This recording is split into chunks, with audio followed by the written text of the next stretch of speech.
Myself Kishan Patel. આજે આપણે ધોરણ 11નું જે ચેપ્ટર નંબર 1 છે રસાયણ વિજ્ઞાનની કેટલીક પાયાની સંકલ્પનાઓ એ શરૂ કરીએ. તો ચેપ્ટર શરૂ કરતાં પહેલાં આપણે એની બેઝિક ઇન્ફોર્મેશન લઈએ, ઇન્ટ્રોડક્શન કેમિસ્ટ્રી વિશે લઈએ કે રસાયણ વિજ્ઞાન એટલે શું, એની વ્યાખ્યા શું છે, એમાં આપણે શાનો અભ્યાસ કરવાનો આવે છે, આ બધી વસ્તુ વિશે માહિતી મેળવીશું પહેલાં. પછી આ ચેપ્ટરમાં કેટલાક કી પોઈન્ટ છે, આ પોઈન્ટ વિશે ડિસ્કસ કરવાની છે, એની માહિતી આપીશું.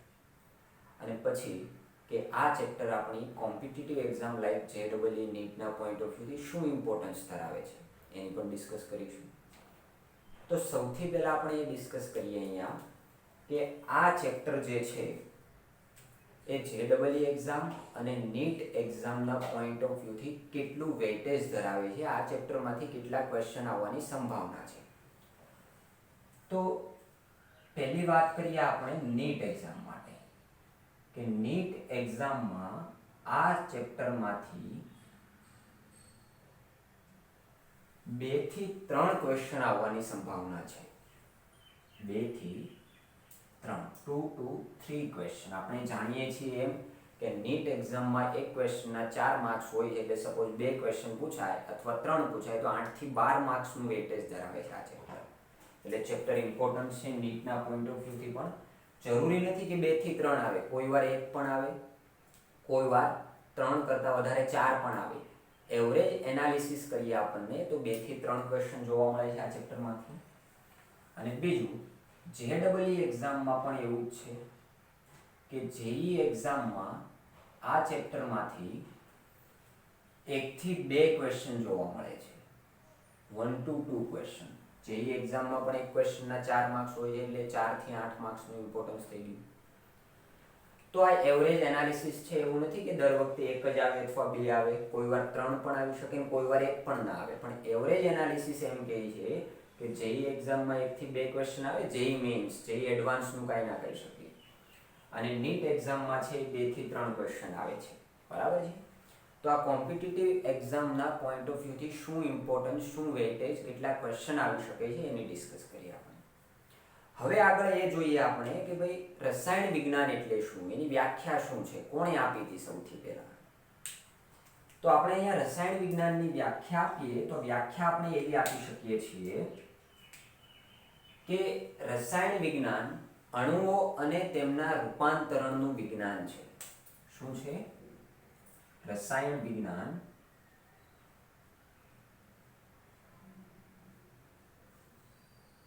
અણુઓ અને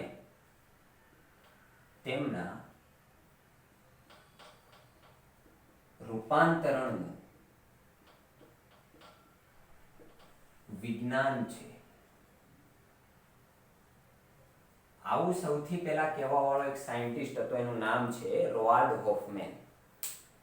કે માત્ર 100 જેટલા તત્વોનું વિજ્ઞાન નથી. આપણે જાણીએ છીએ કે આવર્ત કોષ્ટકમાં 118 તત્વ છે, પરંતુ એને જ્યારે વ્યાખ્યા આપી ત્યારે એને એવું કીધું, ત્યારે જેટલા તત્વ જાણીતા હોય એના રિલેટેડ એને વાત કરી હોય કે 100 જેટલા અંદાજિત તત્વોનું વિજ્ઞાન નથી કે તમે આટલા વિશે ભણો એટલે રસાયણ વિજ્ઞાન આવી ગયું, નહીં.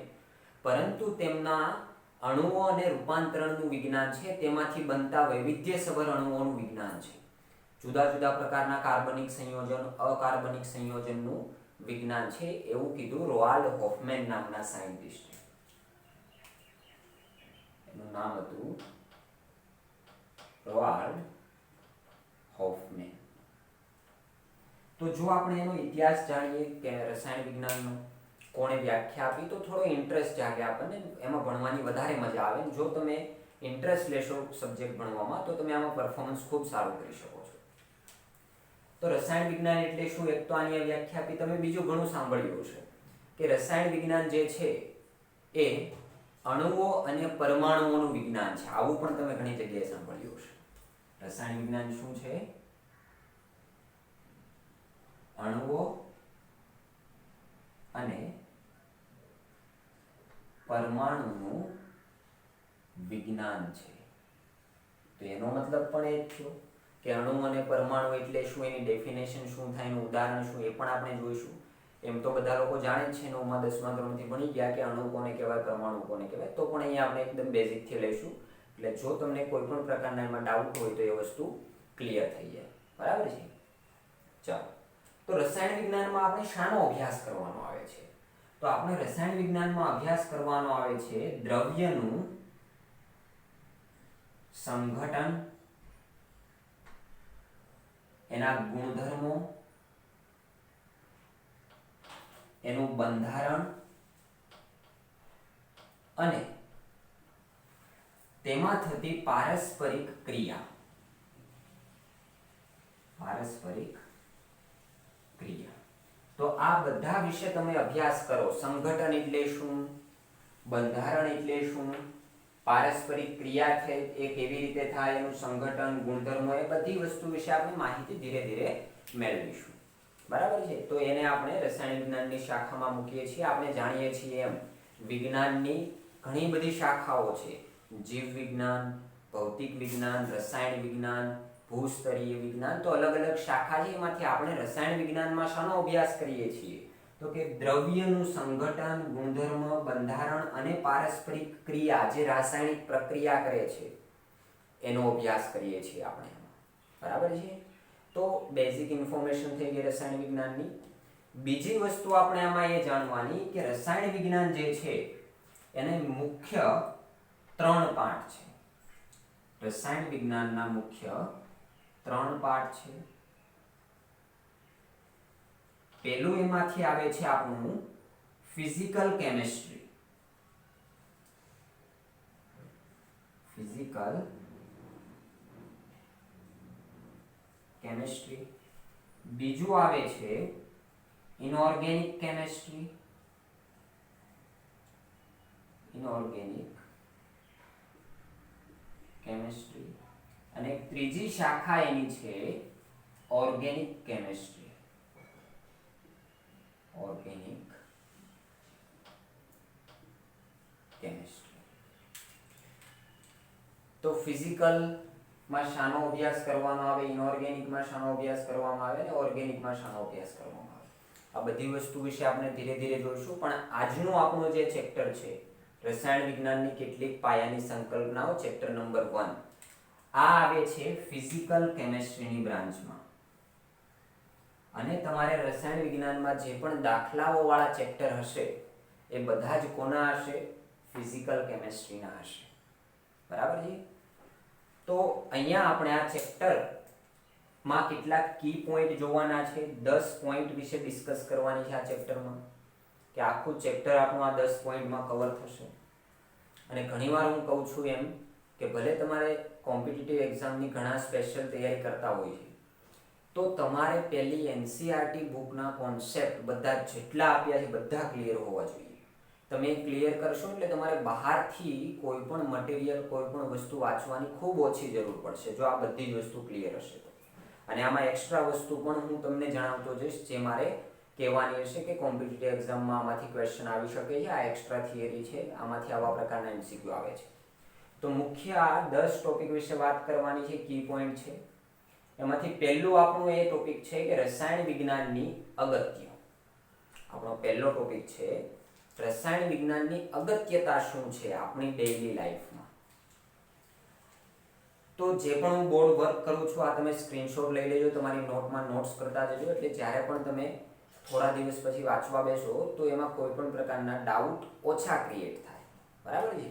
તો સ્ક્રીનશોટ લઈ લેજો. એટલે આ શું રફ કરી દો એકવાર. પછી આપણે ટોપિક નંબર 1 રસાયણ વિજ્ઞાનની અગત્યથી શરૂ કરીએ.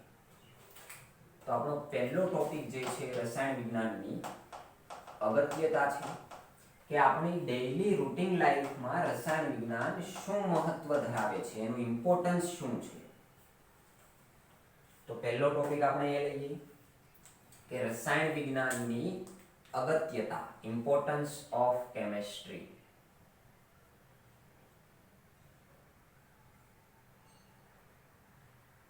રસાયણ વિજ્ઞાનની અગત્યતા.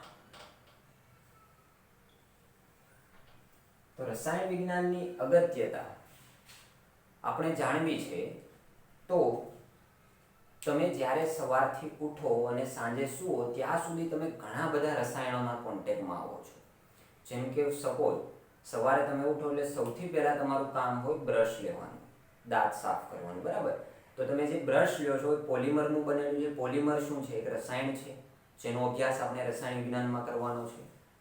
બીજી વાત કરીએ, તમે એમાં ટૂથપેસ્ટ એડ કરો છો ઉપર, તો એ પણ શું છે? 2, 3, 4 કે 5 પદાર્થોનું મિશ્રણ છે જે દાંત સાફ કરી શકે છે. પછી વાત કરો કે તમે કોઈ વસ્તુ ખાઓ છો, તો એ ખાઈને ક્યાં તમારા જઠરમાં ડાયજેસ્ટ થવાની છે, તો ડાયજેસ્ટ થવા માટે ત્યાં HCl સ્ત્રાવ થાય છે, HCl ડાયજેસ્ટ કરે છે, તો ત્યાં પણ રસાયણ આવ્યું, બરાબર છે? પછી સપોઝ તમે બીમાર પડો છો તો તમે દવા લો છો, મેડિસિન લો છો, ઔષધિ લો છો, તો એ ઔષધિ પણ શું છે? રસાયણનો બનેલો એક પદાર્થ જ છે. બીજી વાત કરીએ આપણે, ઘણા એસિડ છે, ઘણા બેઝ છે જેની આપણે રસોઈ ઘરમાં પણ ઉપયોગ કરીએ છીએ, જેમ કે સોડિયમ બાયકાર્બોનેટ, ખાવાનો સોડા. બીજું આપણે ધોવા માટે ધોવાનો સોડા જે આવે છે Na2CO3, સોડિયમ કાર્બોનેટ. તો ઘણા એવા એસિડ છે જે આપણી રસોઈ ઘરમાં પણ છે, બેઝ છે એ પણ છે. ઘણા પોલિમર છે, રંગકો છે. એગ્રીકલ્ચર ફિલ્ડમાં જોઈએ તો આલ્કલી જે આપણે કહીએ છીએ ફર્ટિલાઇઝર, એ પણ રસાયણ જ છે. તો આ બધી જ જગ્યાએ રસાયણોનો ખૂબ મોટો બહોળો ઉપયોગ આપણા જીવનમાં થઈ રહ્યો છે. એટલે આપણી લાઈફ ડાયરેક્ટલી રસાયણ વિજ્ઞાન સાથે કનેક્ટેડ છે. તો એ ઘણું અગત્યનું છે. તો અગત્યતા સિમ્પલમાં સમજાવી મેં તમને. અને બીજી વાત કરીએ કે ઘણા બધા હાનિકારક એવા પદાર્થો પણ છે જે વાતાવરણમાં ઠલવાય છે. તો એને કેવી રીતે ઓછા કરવા? જેમ કે તમે નામ સાંભળ્યું છે ગ્રીન હાઉસ અસર વિશે. તો ગ્રીન હાઉસ વાયુ જેમ કે કાર્બન ડાયોક્સાઇડ છે, મિથેન છે, આનું પ્રમાણ કેવી રીતે ઓછું કરવું એ પણ આપણે આ રસાયણ વિજ્ઞાનની શાખામાં વાત કરવાના છીએ. તો એ બધી વાત થઈ ગઈ રસાયણ વિજ્ઞાનની અગત્યતા. અને આમાંથી એક યાદ રાખવા જેવો જે ટોપિક છે એ છે આપણો ઔષધિના નામ છે. 2 ઔષધિ છે, 3 ઔષધિ છે એમ. એક જે પહેલી ઔષધિ છે એનું નામ છે સિસ્પ્લેટિન. સિસ્પ્લેટિન આ ઔષધિ, અને એક બીજી ઔષધિ છે એનું નામ છે ટેક્સોલ. દવા છે, મેડિસિન છે. આ બંને દવા યુઝમાં આવે છે કેન્સરના જે દર્દી હોય છે, કેન્સરના જે પેશન્ટ હોય છે એની ટ્રીટમેન્ટ માટે. એટલે કે અહીંયા કેન્સરના દર્દી માટે એવું લખું છું. તો યાદ રાખજો, MCQમાં ઘણીવાર પૂછે છે. આપણી 11th સ્કૂલની એક્ઝામ હોય એમાં પણ આમાંથી ક્વેશ્ચન આવી શકે છે કે કેન્સરની સારવાર માટે વપરાતી દવા કઈ છે નીચેનામાંથી? તો સિસ્પ્લેટિન અથવા ટેક્સોલ બંને છે. બંને અલગ અલગ દવા છે. એકનું નામ છે સિસ્પ્લેટિન અને એકનું નામ છે ટેક્સોલ. અને એક બીજી દવા જે છે એનું નામ છે AZT. આને કહેવામાં આવે છે એઝિડો થાઇમિડિન.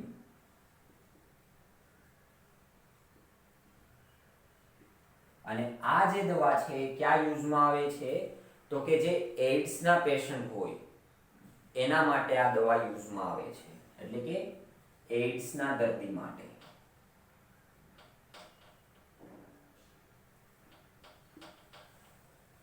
તો આમાં જે યાદ રાખવા વાળો ટોપિક છે મેં તમને જણાવ્યો કે આ વસ્તુ ખાસ યાદ રાખજો.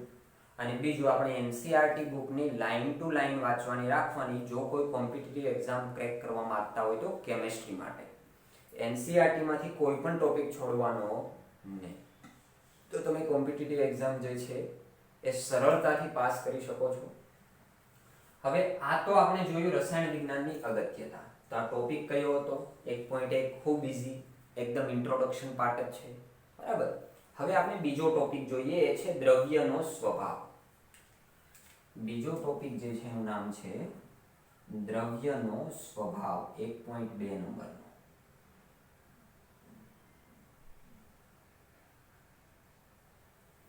હવે દ્રવ્યનો જે સ્વભાવ છે એ ભણતા પહેલા એમ કહીએ કે ભાઈ દ્રવ્ય એટલે શું?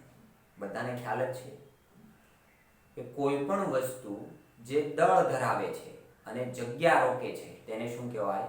દ્રવ્ય કહેવાય. કોઈ પણ વસ્તુ કે જે દળ ધરાવે છે અને જગ્યા રોકે છે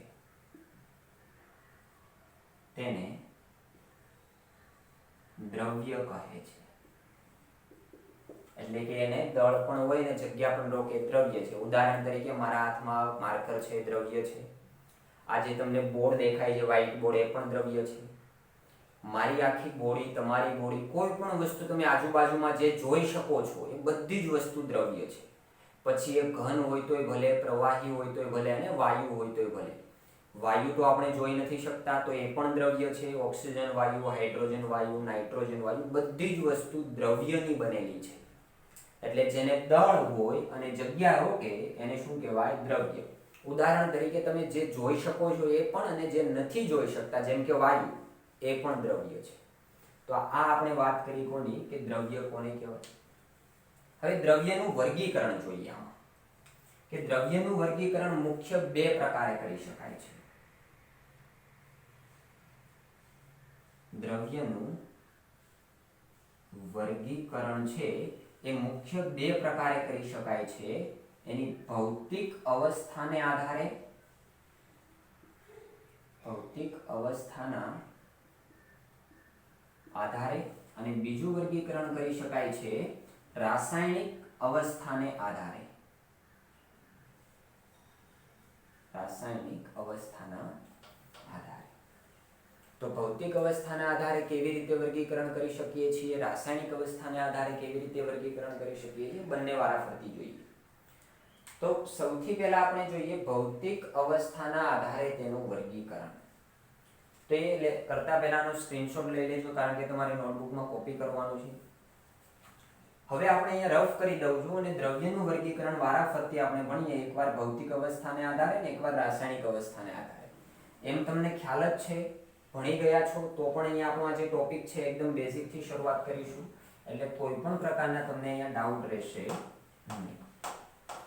તો પહેલો આપણે લઈએ ભૌતિક અવસ્થાને આધારે દ્રવ્યનું વર્ગીકરણ.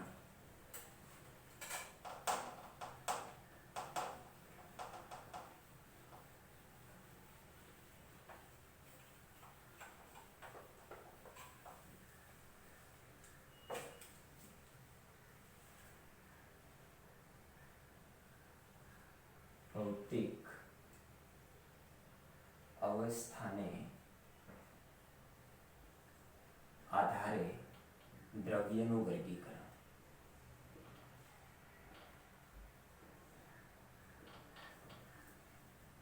ભૌતિક અવસ્થાને આધારે દ્રવ્યનું વર્ગીકરણ મુખ્ય ત્રણ પ્રકારે થાય છે. તો કે કયા કયા ત્રણ પ્રકાર? ઘન, પ્રવાહી અને વાયુ. બધા જાણીએ છીએ આના વિશે આપણે. એક પહેલું જેનું છે કોણ છે? ઘન અવસ્થા. એક બીજી અવસ્થા જે છે કઈ છે? વાયુમય અવસ્થા. અને એક જે ત્રીજી અવસ્થા જે છે પ્રવાહી અવસ્થા. તો ત્રણે ત્રણની વિશે થોડી ઘણી માહિતી આપણી પાસે છે.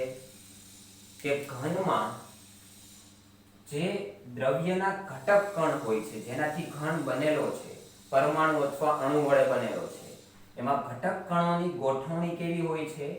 ક્રમબદ્ધ હોય છે, નિયમિત હોય છે, અને એકદમ નજીક નજીક હોય છે.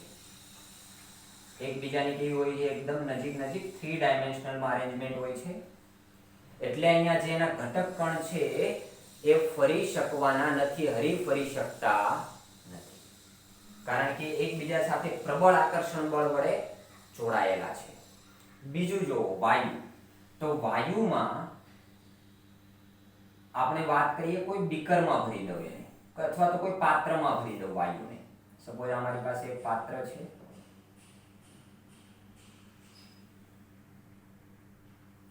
હવે આમાં વાયુ ભરી દઈશું તો વાયુ જે છે કેવો હશે? આખા પાત્રમાં ફેલાઈ જશે ને આવી રીતે. યસ, વાયુ આખા પાત્રમાં ફેલાઈ જશે, આખા પાત્રનું કદ ધારણ કરી લેશે. પછી પાત્ર જેવડું હોય એવું, વાયુનું પ્રમાણ ભલે થોડું હોય, પાત્ર ગમે એવડું હોય, આખા પાત્રને કોણ રોકી દેશે? વાયુ રોકી દેશે. તો એમાં ઘટક કણો એકબીજાથી કેવા છે? દૂર છે. આમાં નજીક હતા, આમાં કેવા છે? દૂર છે. તો હરી ફરી શકે છે અને ઝડપથી ગતિ કરી શકે છે. અને ત્રીજું જો પ્રવાહી, તો પ્રવાહીને પણ આપણે એક પાત્રમાં ભરી દઈએ. પ્રવાહીને સપોઝ હું કોઈ બીકરમાં ભરી દઉં છું, તો જે પ્રવાહીના અણુઓ છે એ એકદમ નજીક પણ નથી હોતા, એકદમ દૂર પણ નથી હોતા, પણ ઘન કરતા દૂર હોય છે અને વાયુ કરતા નજીક હોય છે પ્રવાહીના કણ.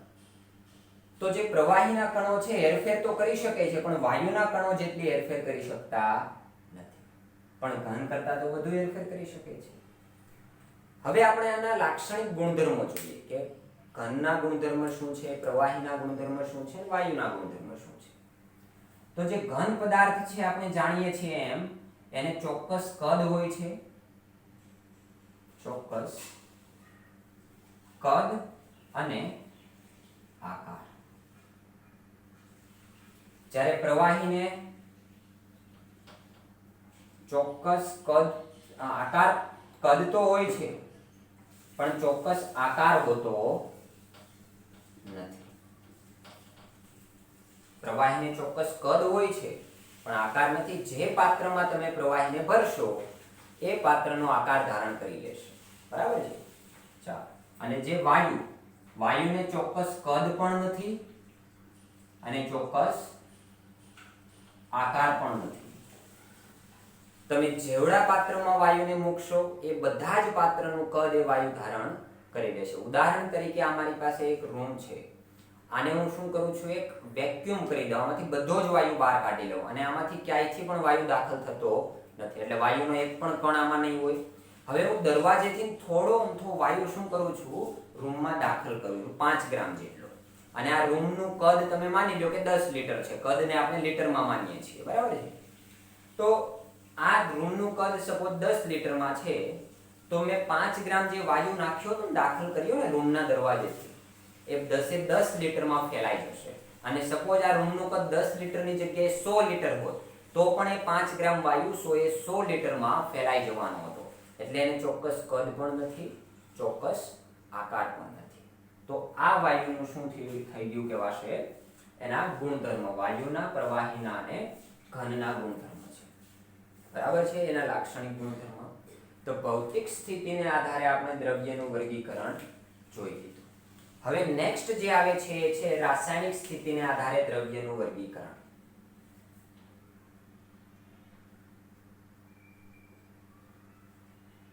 રાસાયણિક સ્થિતિને આધારે દ્રવ્યનું વર્ગીકરણ.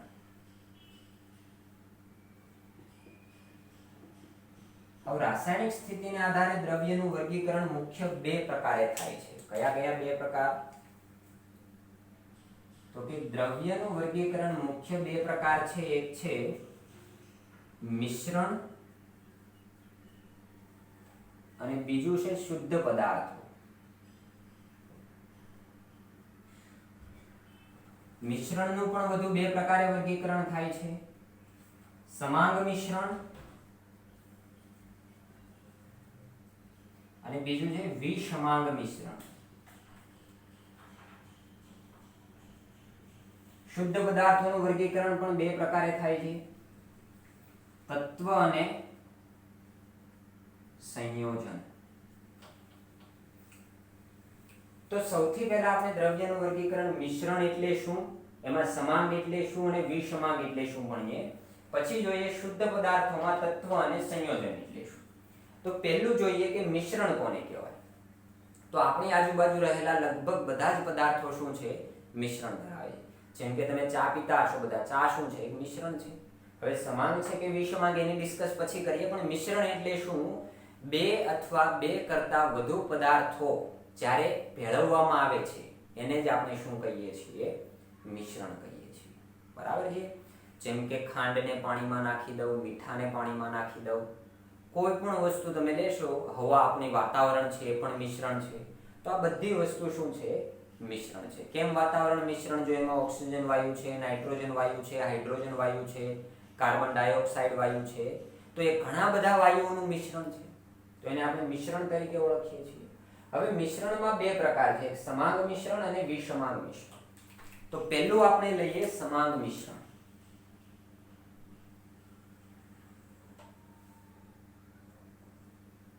પહેલું છે સમાંગ મિશ્રણ.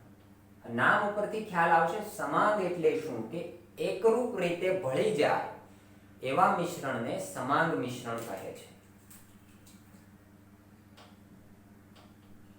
એકરૂપ રીતે ભળી જાય તેવા મિશ્રણને સમાંગ મિશ્રણ કહે છે. હવે એકરૂપ રીતે ભળી જાય એટલે કે જે તમે બે પદાર્થ મિક્સ કરો છો, ત્રણ પદાર્થ મિક્સ કરો છો, ચાર પદાર્થ મિક્સ કરો છો, એકરૂપ રીતે ભળી જાય. જેમ કે સપોઝ મારી પાસે એક પાણીનો ગ્લાસ છે, એમાં હું ખાંડ ઉમેરી દઉં. આ એક ગ્લાસ હતો, એમાં ખાંડ ઉમેરી દીધી, મિક્સ કરી દીધી એટલે ખાંડ એમાં ઓગળી ગઈ. હવે બીજો ખાલી ગ્લાસ લઉં, આમાંથી અડધું મિશ્રણ આમાં ઉમેરી દો. પછી આ ગ્લાસનો તમે ટેસ્ટ કરો અને પછી આ ગ્લાસનો ટેસ્ટ કરો. શું કોઈ ફેર જોવા મળશે? તો કે નહીં, કારણ કે ખાંડ જેટલી આ ગ્લાસમાં છે એટલી જ આ ગ્લાસમાં છે. બંનેનું ગળપણ કેવું હશે? સમાન હશે. બંનેની જે સ્વીટનેસ હશે કેવી હશે? સમાન હશે. એટલે એકરૂપ રીતે ભળી ગયું. એને આપણે સમાંગ મિશ્રણ તરીકે ઓળખીએ છીએ. ખાંડનું દ્રાવણ, મીઠાનું દ્રાવણ, આ બધા જ ઉદાહરણ કોના છે? સમાંગ મિશ્રણના. અને સમાંગ મિશ્રણમાં જે ઘટકો છે, જે પદાર્થને તમે મિક્સ કરો છો, કોઈ પણ પ્રમાણમાં હોઈ શકે, એનું પ્રમાણ ફિક્સ હોતું નથી. ખાંડ હું 5 ગ્રામ પણ લઈ શકું, 10 ગ્રામ પણ લઈ શકું, સામે પાણી 100 ml લઈ શકું, 500 ml લઈ શકું, અથવા 1 લીટર લઈ શકું. એનું કોઈ પ્રમાણ ફિક્સ હોતું નથી. તો એ સમાંગ મિશ્રણ થઈ ગયું. બીજી વાત કરીએ આપણે વિસમાંગ મિશ્રણ. વિસમાંગ મિશ્રણ તો આનાથી ઉલટું, જો એકરૂપ રીતે ભળશે નહીં, એકરૂપ રીતે ભળશે નહીં તો તેવા મિશ્રણને વિસમાંગ મિશ્રણ કહે છે. હવે એકરૂપ રીતે નહીં ભળે એનું ઉદાહરણ, એક પાણીનો ગ્લાસ લો અને એમાં રેતી ઉમેરી દો, તો રેતી શું થઈ જશે? તળિયે બેસી જશે. આ પ્રેક્ટિકલ બધાએ કરેલો જો એને ખ્યાલ જ હશે. તળિયે બેસી જશે તો રેતીના કણો તમે અલગ જોઈ શકો છો? તો કે હા, એ અલગ છે અને પાણી પણ અલગ છે, ભળ્યા નથી. પાણીમાં તેલ ઉમેરી દો તો 2 લેયર અલગ બની જશે, એ પણ ભળતા નથી. તો એને વિસમાંગ મિશ્રણ કહેવાય. બીજું આપણે વાત કરીએ, કઠોળ અથવા અનાજમાં ઘણીવાર કાકરા જોવા મળે છે, માટીના કણો જોવા મળે છે, તો એ પણ વિસમાંગ મિશ્રણ છે. પછી ખાંડ અને મીઠાને મિક્સ કરી દો તો એ પણ એકરૂપ રીતે નહીં ભળે, તો એ પણ વિસમાંગ મિશ્રણ છે. તો આ બધા ઉદાહરણ કોના થઈ ગયા? વિસમાંગ મિશ્રણના ઉદાહરણ. તો વિસમાંગ મિશ્રણ એટલે શું ખ્યાલ આવી ગયો હશે? આમાં પણ ઘટકોનું પ્રમાણ ફિક્સ ના હોય, ઉપર નીચે હોઈ શકે છે. તો સમાંગ એટલે શું, વિસમાંગ એટલે શું, એવો ખ્યાલ આવી ગયો હશે બધાને. એના પછી આપણે જોઈએ શુદ્ધ પદાર્થો. શુદ્ધ પદાર્થોમાં ઘટકોનું પ્રમાણ ફિક્સ હોય છે, મિશ્રણમાં ઘટકોનું પ્રમાણ ફિક્સ હતું નહીં. શુદ્ધ પદાર્થોમાં ફિક્સ, જેમ કે ગ્લુકોઝ નું સૂત્ર શું હોય? C6H12O6, જેમાં 6 કાર્બન છે, 12 હાઇડ્રોજન છે અને 6 ઓક્સિજન છે. સુક્રોઝ નું સૂત્ર શું થાય? C12H22O11, જેમાં 12 કાર્બન, હાઇડ્રોજન 22 અને ઓક્સિજન 11. તો એમાં એક ફિક્સ રેશિયો રહેવાનો, એનું પ્રમાણ ફિક્સ છે, તો એને આપણે શું કહીએ છીએ? શુદ્ધ પદાર્થો. પછી શુદ્ધ પદાર્થોમાં તત્વ પણ હોઈ શકે અને સંયોજન પણ હોઈ શકે. તો પહેલી વાત કરીએ આપણે તત્વની. તત્વ છે એ શાનું બનેલું હોય? તત્વ તરીકે પરમાણુ પણ હોઈ શકે, તત્વ તરીકે પરમાણુ પણ હોઈ શકે અથવા અણુ પણ હોઈ શકે. હવે પરમાણુ શું છે અને અણુ શું છે એ જોઈએ. સપોઝ હું સિંગલ હાઇડ્રોજન લખું તો એ પરમાણુ છે.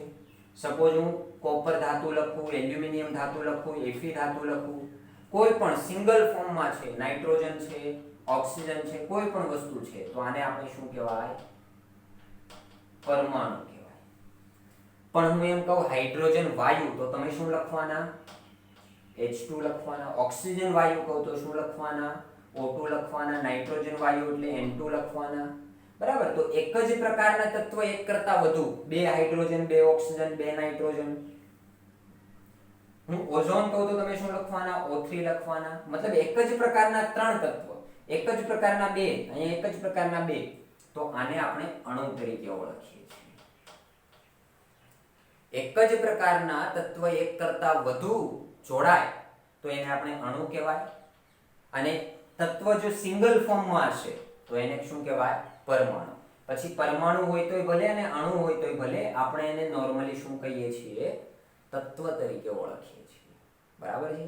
તો આઈ હોપ કે ખ્યાલ આવી ગયો હશે. તત્વ એટલે શું, એમાં પરમાણુ કોને કહેવાય ને અણુ કોને કહેવાય.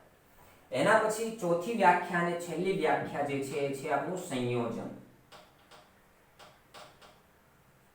સંયોજન કોને કહેવાશે?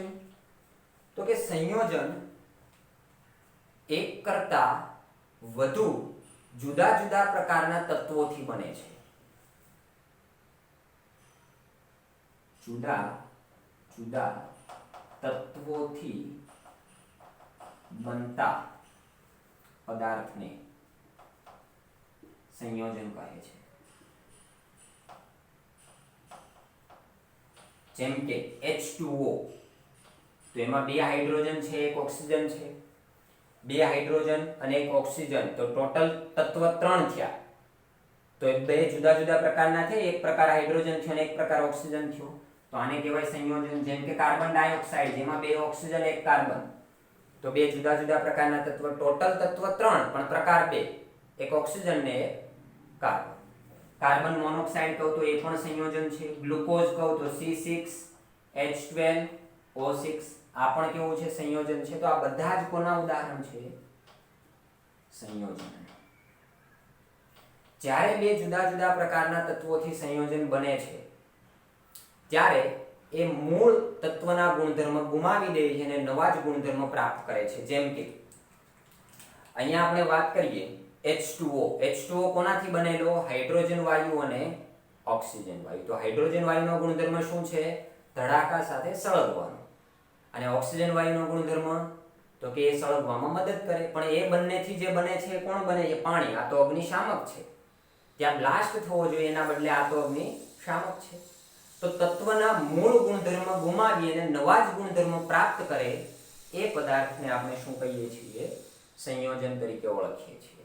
હાઇડ્રોજન પણ વાયુ હતો, ઓક્સિજન પણ વાયુ હતો, પણ અહીંયા H2O છે એ કેવો છે? પ્રવાહી છે. તો ગુણધર્મ બદલાશે, એની અવસ્થા પણ બદલાઈ શકે છે. આ વસ્તુ આપણે વાત કરી દ્રવ્ય અને તેનું વર્ગીકરણ ભૌતિક અવસ્થાને આધારે અને રાસાયણિક સ્થિતિને આધારે અથવા રાસાયણિક અવસ્થાને આધારે. તો અહીંયા આપણે 2 ટોપિક પૂરા થયા, રસાયણ વિજ્ઞાનની અગત્યતા અને દ્રવ્યનો સ્વભાવ. હવે આવતીકાલના લેક્ચરમાં આપણે ટોપિક નંબર 3 થી શરૂઆત કરીશું. ત્યાં સુધી સ્ક્રીનશોટ લઈ લેજો.